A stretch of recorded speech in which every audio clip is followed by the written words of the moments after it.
Bismillahirrahmanirrahim. Assalamualaikum warahmatullahi wabarakatuh. Anak-anak sekalian, kita lanjutkan materi berikutnya, yaitu tentang interaksi desa dan kota. Sebetulnya adalah interaksi wilayah, tetapi khusus nanti kita bicarakan interaksi desa dan kota. Tapi sebelum masuk ke interaksi desa dan kota, kita lihat dulu pengertian interaksi itu apa, atau interaksi antar wilayah itu yang dimaksud adalah apa. Interaksi wilayah dapat diartikan sebagai suatu hubungan timbal balik yang saling berpengaruh antara dua wilayah atau lebih. Atau ciri-ciri terjadinya interaksi wilayah itu kalau mereka saling berhubungan, saling membutuhkan dan saling memberi, tetapi ada pengaruhnya. Tidak hanya memberi tidak berpengaruh atau menerima tidak ada pengaruh. Jadi harus ada pengaruhnya. Ini bisa kita asosiasikan ke misalnya ke manusia. Dua orang kalau mereka saling ngomong dan sebagainya tapi tidak ada pengaruhnya, maka bukan disebut interaksi. Tapi kalau ada pengaruhnya, maka disebut dengan interaksi. Pengaruh itu baik positif maupun negatif. Kemudian karena mempunyai pengaruh maka menimbulkan gejala. Dua wilayah itu kalau berinteraksi maka akan ada gejala baru, akan ada kenampakan baru, juga nanti akan ada permasalahan baru karena mereka berinteraksi. Baik, seperti tadi aja, seperti yang pertama kita pakai seperti misalnya kita berhubungan dengan orang lain, pasti akan ada pengaruhnya, nanti akan ada gejala baru, mungkin kita ikut dia atau dia ikut kita, atau juga mungkin ada masalah walaupun sebetulnya bukan masalah. Jadi misalnya rumah kita ada tamu, teman kita, kemudian kita punya kepentingan, kita mau pergi begitu. Karena ada teman, maka kemudian kita akan merubah rencana. Kan ada masalah baru, padahal kita sudah merencanakan itu, kegiatan itu sudah lama, tapi karena ada interaksi tadi, maka kemudian ada masalah baru yang harus diselesaikan dengan baik. Kemudian interaksi itu tidak hanya terbatas pada gerak pindah manusia, melainkan juga menyangkut barang dan informasi yang sekarang yang menyertai tingkah laku manusia. Jadi kalau dulu namanya interaksi itu harus ketemu, harus langsung gitu ya. Kalau sekarang namanya interaksi tidak harus pindah manusia, gerak manusia, tapi juga informasi. Jadi kita bisa berinteraksi dengan orang di mana saja dengan alat. Informasinya bisa kita berikan kepada dia, atau kita bisa mendapatkan apa yang kita dapatkan dari orang lain dengan alat-alat informasi atau alat-alat kita yang kita pakai sekarang ini. Apalagi zaman sekarang sekolah juga PJJ, itu berarti kan kita berinteraksi sebetulnya. Kemudian yang lain juga begitu, bisnis dengan sekarang juga jarak jauh, online dan sebagainya. Itu yang namanya interaksi. Jadi saya ulangi secara singkat, yang namanya interaksi itu mereka berhubungan, ada pengaruhnya, menimbulkan gejala baru, kenampakan baru atau masalah baru, kemudian tidak hanya terbatas dengan benda, tapi juga informasi yang tidak harus ketemu langsung. Itu namanya interaksi. Nah, faktor-faktor interaksi itu kalau di dalam geografi adalah faktor fisik, faktor non-fisik, dan faktor sosial. Faktor fisiknya adalah bentuk permukaan bumi, elevasi, kemiringan maksudnya, dan vegetasi, iklim, dan lain sebagainya. Jadi ini akan mempengaruhi interaksi. Artinya kalau permukaan buminya misalnya datar, maka mereka juga akan berinteraksi dengan baik. Misalnya ketinggiannya, elevasi, kemiringannya terlalu curam, juga akan mempengaruhi interaksinya. Iklim, banyak hujan misalnya, itu juga akan mempengaruhi kualitas interaksi antar wilayah tersebut. Kemudian faktor non-fisik. Faktor non-fisik itu contohnya adalah alat transportasinya. Kalau daerah tidak mempunyai alat transportasi dengan yang mempunyai alat transportasi baik, maka juga akan beda. Kegiatan ekonomi, kondisi jalan, itu juga akan mempengaruhi kualitas interaksi wilayah. Itu faktor non-fisiknya. Kemudian yang ketiga adalah kondisi sosial masyarakat setempat. Ada daerah itu yang memang tidak suka berinteraksi dengan orang lain, mereka seperti tertutup begitu. Tapi ada wilayah yang membuka dirinya dengan baik sehingga mereka berkembang. Saya pernah ke Irian Jaya, orang-orang Irian Jaya itu sebagian besar suku bangsanya itu sulit dimasuki orang, mereka tertutup. maka kualitas interaksinya berbeda. Ada satu suku bangsa di lembah Baliem namanya, di lembah Baliem suku bangsanya disebut dengan Dani. Akses untuk masuk ke suku-suku bangsa itu biasanya melalui orang-orang Dani ini. Kita bisa ke Asmat, kita bisa ke Kanowe dan sebagainya, itu biasanya menggunakan jasa orang-orang Dani, karena orang Dani itu membuka dirinya, dia belajar, kemudian termasuk bahasa dan alat, mereka akan menjadi pintu masuk mereka ke suku bangsa yang terpencil itu. Jadi kondisi sosial masyarakatnya, itu faktor interaksinya. Nah, sekarang kita lanjutkan bentuk interaksi. Kalau tadi bentuk interaksinya itu adalah bentuk interaksi wilayah, itu ada kota dengan kota. Jadi kota satu dengan kota lain, mereka berinteraksi, sudah biasa gitu ya, hubungan timbal balik. Panahnya ke kiri dan ke kanan, antara kota dengan kota. Tapi juga kota dengan desa, mereka pasti berinteraksi. Tidak ada kota yang mandiri sendiri, tidak ada desa yang juga mandiri. Kemudian juga desa dengan desa, jadi antar desa pun mereka mandiri, karena tidak ada juga sebuah desa yang mencukupi kebutuhannya sendiri. Jadi desa dengan desa juga bisa berinteraksi. Kemudian bagian kota dengan bagian kota. Dalam satu kota, itu kota satu dengan kota yang lain, itu juga bagian satu dengan bagian lain mereka berinteraksi. Jadi misalnya kota Solo misalnya, itu antara misalnya ujung timur dan ujung barat mereka juga berinteraksi. Karena kebutuhan, mungkin di bagian barat itu penghasil atau produksinya misalnya adalah sandang, sebelah timur adalah industri kerajinan, maka mereka juga berinteraksi. Sedangkan yang terakhir adalah bagian dari desa dan bagian desa yang lain. Jadi kalau ini tadi desa dengan desa, maka ini kota dengan kota. Jadi kota dengan kota bisa, desa dengan desa biasa. Jadi yang namanya interaksi itu tidak hanya terbatas antara kota dengan kota dengan desa, atau desa dengan desa, tapi sebetulnya lebih kecil dari itu.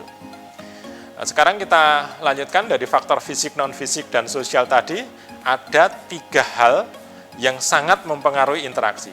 Atau proses interaksi itu terjadi, itu sangat ditentukan oleh 3 hal itu. Faktor itu adalah, yang pertama adalah adanya wilayah yang saling melengkapi. Regional komplementari. Jadi ada wilayah A, wilayah B gitu aja, yang C kita abaikan di situ. A itu surplus X, sedangkan B minus X. A sumber dayanya Y minus, demikian juga kalau B itu plus. Artinya satu daerah punya kelebihan dan kekurangan, mereka kemudian saling melengkapi, pasti terjadi interaksi. Dan harus interaksi untuk memenuhi kebutuhannya. Ya, misalnya desa dengan kota saja, kota tidak mungkin memproduksi pangan sendiri, maka desa yang harus memenuhi kebutuhannya. Tapi desa juga membutuhkan barang-barang yang tidak bisa diproduksi sendiri, maka kota yang memenuhi. Kalau itu terjadi, nggak usah ada faktor pendorong apapun, secara alamiah mereka pasti akan terjadi proses interaksi. Jadi faktor utama yang pertama adalah adanya wilayah yang saling melengkapi, saling membutuhkan. Yang kedua, adanya kesempatan untuk berinteraksi. Adanya kesempatan untuk berinteraksi.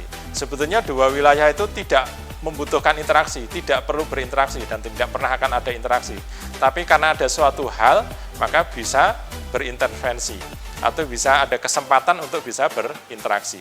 Biasanya hal-hal seperti ini diakibatkan oleh hal-hal yang tidak menyenangkan atau mungkin menyenangkan. Misalnya, satu wilayah di sebuah daerah ada bencana, sedangkan wilayah yang lain itu nggak pernah ada hubungan dagang, hubungan ekonomi dan lain sebagainya, tidak ada. Tetapi karena ada bencana, maka kemudian wilayah yang tidak ada bencana tadi ada kesempatan untuk berinteraksi dengan daerah tempat bencana itu dalam bentuk bantuan misalnya. Dan yang lain, jadi biasanya bencana alam itu akan mempengaruhi proses interaksi dan ada kesempatan untuk berinteraksi. Demikian juga misalnya sebuah kota mempunyai produk baru, yang produk baru itu dibutuhkan oleh masyarakat, misalnya di desa begitu saja. Biasanya kalau panen dengan manual, sedangkan ada sebuah kota yang memproduksi alat untuk panen. Yang biasanya desa itu tidak pernah berinteraksi dengan kota tersebut, maka bisa berkesempatan berintervensi untuk membuat interaksi dengan kota tersebut. Mereka menjalin komunikasi, kemudian membentuk interaksi untuk memenuhi kebutuhan tersebut. Kota juga begitu. Kota bisa, kalau di sebuah daerah mungkin minus, tapi sebetulnya ada sumber daya, orang desa tidak bisa mengolah sumber daya itu, orang kota bisa berinteraksi, bisa punya kesempatan untuk berintervensi. Itu faktor yang kedua. Sedangkan faktor yang terakhir, seperti tadi, adanya kemudahan pemindahan ruang, seperti tadi, kondisi alamnya. Jadi kalau kemudahan pemindahan ruang, pemindahan informasi itu mudah, maka terjadi interaksi. Kalau sekarang ya, satu daerah sama-sama sinyalnya bagus, mereka pasti akan ada interaksi. Manusianya, penduduknya akan berinteraksi, baik dalam bidang apapun, walaupun cuma sekedar WA yang tidak ada kepentingannya, mereka berinteraksi. Tapi kalau sulit, pemindahan ruang dan informasi itu sulit, tidak ada sinyal, juga mereka akan tidak mengadakan interaksi. Baik, jadi itu 3 hal yang menjadikan sebuah interaksi itu berjalan dengan baik. Sekarang ada zona-zona interaksi. Jadi ini menggunakan konsep sektoral di negara-negara maju. Di tengah kota itu ada pusat kota atau city, kemudian di pinggirnya ada disebut dengan suburban. Mereka mempunyai interaksi yang berbeda. Orang pusat kota dengan pinggirannya itu berbeda. Kemudian yang ketiga, jalur tepi sub daerah perkotaan juga mempunyai tingkat atau bentuk interaksi yang berbeda sampai ke desa di bagian nomor 6. Jadi baik city, suburban, kemudian sampai ke rural urban, kemudian ke rural, ke desa, itu mempunyai kualitas atau bentuk interaksi yang berbeda. Itu disebut dengan zona-zona interaksi. Jadi dalam sebuah kota ternyata ada sebuah interaksi yang berbeda-beda. Jadi misalnya dalam satu kota saja, orang yang kota Solo asli di tengah, misalnya kota Jakarta asli, itu dengan yang ada di pinggiran, cara berinteraksinya berbeda. Karena ada zona-zona interaksi tadi. Kemudian, karena tadi ada pengaruhnya, ada dampak positif dan negatif interaksi desa dan kota. Biasanya di silabus anak-anak sekalian itu membicarakan tentang dampak positif interaksi desa dan kota bagi desa. Nanti dampak positifnya bagi kota. Kemudian berikutnya dampak negatifnya bagi desa dan dampak positifnya bagi kota, bagi desa. Sehingga kita simpulkan sebetulnya dampak positif bagi kota dan desa, dampak negatif bagi desa dan kota. Artinya kalau interaksi itu antara desa dan kota, di kota ada positifnya, tapi juga ada negatifnya. Di desa demikian juga. Jadi contohnya di sini adalah dampak positif interaksi desa kota bagi kota, misalnya seperti tadi tercukupi kebutuhan pangan, kemudian tenaga kerja, kemudian nanti sebagai pasar baru, itu misalnya positifnya. Tapi juga ada negatifnya, karena orang-orang desa banyak yang ke kota, maka terjadi pemukiman yang padat, degradasi lingkungan, pencemaran, kriminalitas, kadang-kala begitu, kesenjangan sosial gitu. Sedangkan yang bagi desa, kelemahannya, kekurangannya, ya tadi, karena orang kota banyak menguasai kegiatan di desa, mungkin ekonomi orang desa diambil alih orang kota. Atau mungkin budayanya menjadi berubah. Tradisi yang sudah lama dipegang teguh menjadi berubah karena pengaruh interaksi itu. Bagi desa maupun bagi kota bisa bicarakan sendiri, bisa anak-anak cari sendiri. Kita lanjutkan 3 teori interaksi. 3 teori interaksi. Yang pertama adalah teori Karoter, teori potensi penduduk. Teori ini menghitung penduduk dengan penduduk di suatu daerah antar 2 wilayah, kemudian dibagi dengan jarak. Nanti kita akan mengetahui berapa kekuatan interaksi. Jadi misalnya ada kota A, B, dan C. Berapa kekuatan interaksi kota A dengan B? berapa kekuatan interaksi antara B dengan C. Dengan menghitung jumlah penduduk dua tempat dikalikan, dua wilayah dikalikan, dibagi jarak.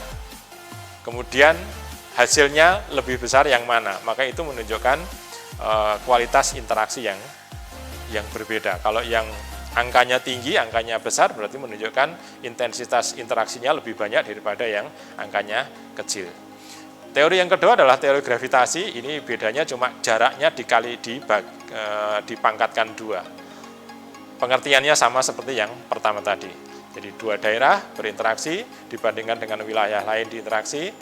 Penduduk dua wilayah dikalikan, dibagi jarak pangkat 2, nanti hasilnya berapa. Nanti angka yang tinggi menunjukkan intensitas interaksi yang lebih banyak, lebih baik, lebih frekuensinya lebih banyak daripada daerah yang lain.